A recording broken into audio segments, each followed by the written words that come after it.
Hello, hello, hello mga barako dyan, Bart Lucky Channel. O, kahapon di ba? Try na basang-basa ang remember yesterday nung nag-walk kami ni Lucky, everything is wet. Now it's dry. And now we're expecting a storm. I think itong storm na to galing to ng BC. Ngayon may storm kami parating tonight. It's gonna be 100 kilometers per hour wind gust, and I think it's only 10 centimeters snow. Buti na lang ganun lang yung snow, pero 10 centimeters is really high, guys. Pero yung wind gust, and it's already damaged my sidings right there. And it's like 80 or 70 kilometers per hour 70 kilometers per hour wind gust. And yeah, and right here, look at this. It's already damaged my backyard. This is a basketball thing, and that must be it. Ayusin ko lang yung sa sides ko. Yeah. Welcome to Saskatchewan. Sana walang ibang damage na mangyari sa bahay ko. Yeah. There you go. Update ko kayo. Update ko kayo tomorrow. What's gonna happen and what are the damage gonna cause this storm tonight. Safe. Keep safe, Saskatchewaners. See this, guys? In just 5 minutes, may snow agad sa labas, and the wind is really getting strong.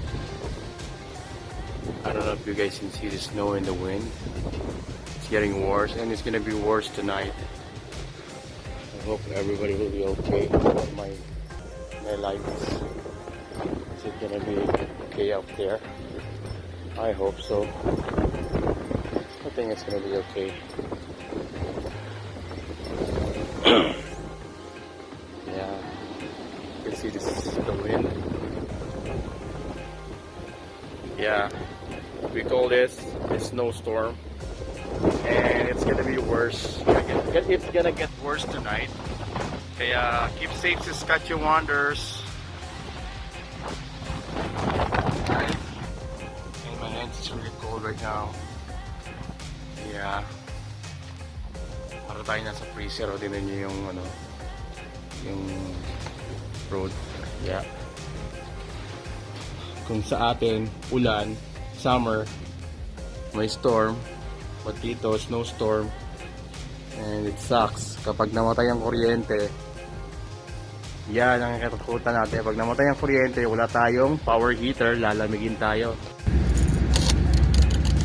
Yan na, guys, nag-start na yung snowstorm sa amin. So, I'm on my way to the store kasi isa na lang yung candle namin. Kandila, short. So, kita nyo, it's just 5:30 in the evening. Dapat in the evening, 5:30 PM pa lang, pero madilim na. Yan.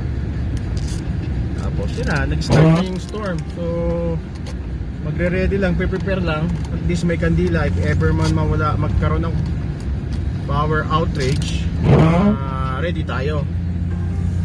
So yun, hindi pa nga nag-start kanina, sira na yung gilid ng bahay ko, but it's okay. Tignan nyo guys yung store, yung mamaya siguro mga 30 minutes lang kanina, maayos pa eh, 5 o'clock. Diba, wala pa masyadong hangin lang. Zero visibility na ang highway niyan mamaya. Kaya sa mga Saskatchewaners, ingat-ingat tayo mga tips, mga kabarako, mga kalaki. Ayan nag-start na siya magkaroon ng zero visibility. Parang diba, parang freezer yung road niyan. This livery. Well, para sa aming mga bodyman na sa shop, happy kami pagka ganito. Kasi Wag naman, hindi naman yung ano, happy na ano, may mga small crashes lang, yung mga simple lang na walang fatality sa mga ugali, no? Kasi pagka ganito, madulas, maraming na-aksidente. Pero hindi naman namin pinagdarasal yung aksidente, no? But it's part. kung walang nababangga na sasakyan, wala kaming trabaho, di ba? Ganun lang kasimple yun. Hindi naman ako nagpe-pray na alam mo yun, grabe yung aksidente. Tamang ano lang, fender bender lang, ayun tawag nila doon, fender bender. Yung mga simple damage lang. Okay guys, hindi naman ako ganun ka sobra naman. Ayan, no, tingnan nyo guys, so, wala na masyadong sasakyan, nag-uwian na yung mga tao, nagtago na. Pero yung iba, di ba? O yan, no, ang problema niya pagka malayo ang inuwian mo, lalo sa highway. Kasi yung mga snow, bumigit na yan, so masasaraduhan na yung mga highway, hindi mo na makikita yung ano mo, daan mo. Yan, natawag nila yung bank, snow bank, natawag nila doon pag naiipon yung mga snow sa gilid-gilid, and it's gonna block your driveway, your road, yung dinadaanan mo. So ngayon, kung ang sasakyan mo is two-wheel drive sa kotse lang, you're in trouble. Kaya mostly mga tao dito sa Saskatchewan, especially rin dito sa lugar ko sa Weyburn, puro mga nakatrack ang tao. Di man truck, SUV. Ayan, start na talaga siya. So punta lang ako sa favorite na mumurahing store ko, dollar store, bili tayong kandila.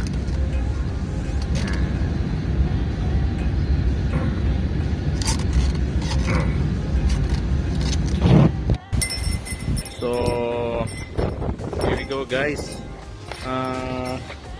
Nakabili na ako nung kailangan ko. Kakauwi ko lang. So, update ko tomorrow, no?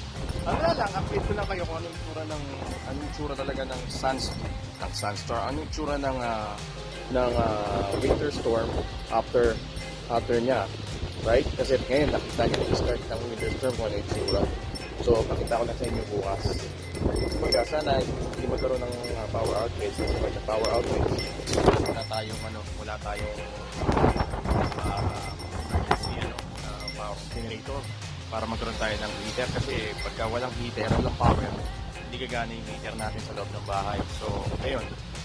Sa mga taga Saskatchewan, ingat na lang tayo guys. Sana walang power outage. Saka storm lang. Kayang-kaya natin yan. Tayo pa. Pinoy tayo eh. Diba?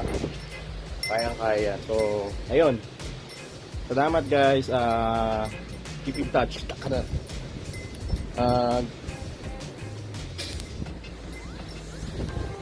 You know what? Kids are playing in this storm right now. Ganun talaga ang mga Canadian.